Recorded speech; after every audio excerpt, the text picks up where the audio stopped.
En 2025, en moyenne, un père sur 5 abandonne sa famille sous prétexte d'aller acheter du lait.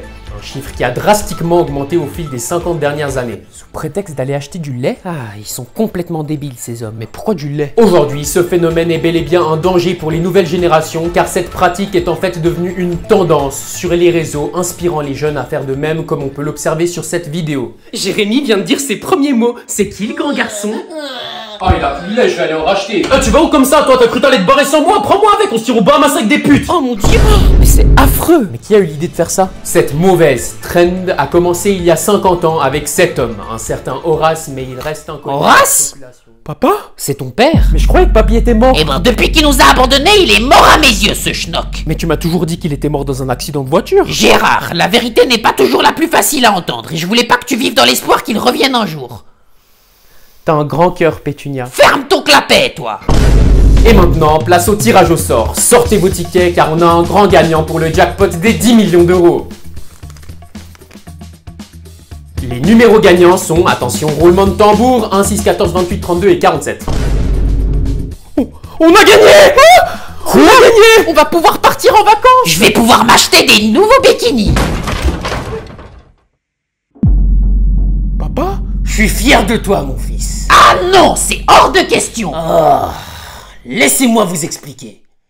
Pour commencer, je vous dois des excuses. Je sais que j'ai pas toujours été là pour vous. T'as jamais été là, vieux crouton! Tu nous as abandonnés! Tu te rappelles pas de la naissance de Gérard?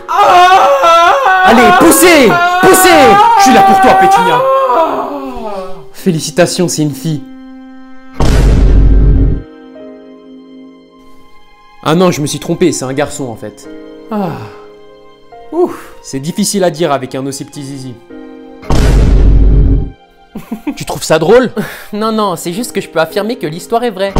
La vérité, c'est qu'à l'époque, j'avais un cancer et mes jours étaient comptés. Un cancer? Oui, et comme on était très pauvres et que Pétunia allait bientôt accoucher, j'ai décidé de me lancer dans un business très risqué. Oh, dis-moi pas que... Si, j'ai commencé à cuisiner, mais je l'ai fait pour vous. Ça me dit quelque chose, cette histoire. Donc t'étais un criminel, hein? Hein? Pas du tout, j'ai cuisiné pour participer à Top Chef. Oh, mais quelle mauviette! Je suis sûr que je t'aurais battu en plus! Encore heureux, vieille peau, t'as jamais connu autre chose que la cuisine, toi. Vagabond! Et t'as gagné du coup? Oui, heureusement qu'avec ma recette de cookies secrète, j'ai gagné. Ah non, c'est pas la bonne. Des cookies en forme de zizi, c'est pas fameux hein. Eh ben je me suis dit la même chose quand j'ai vu ta bite à la naissance, figure-toi. Il s'est fait miskin! Ton humour m'avait manqué, Horace. Mais du coup, pourquoi t'es pas revenu après Top Chef? Parce que je me suis barré aux Bahamas avec des putes. Non! Je le savais!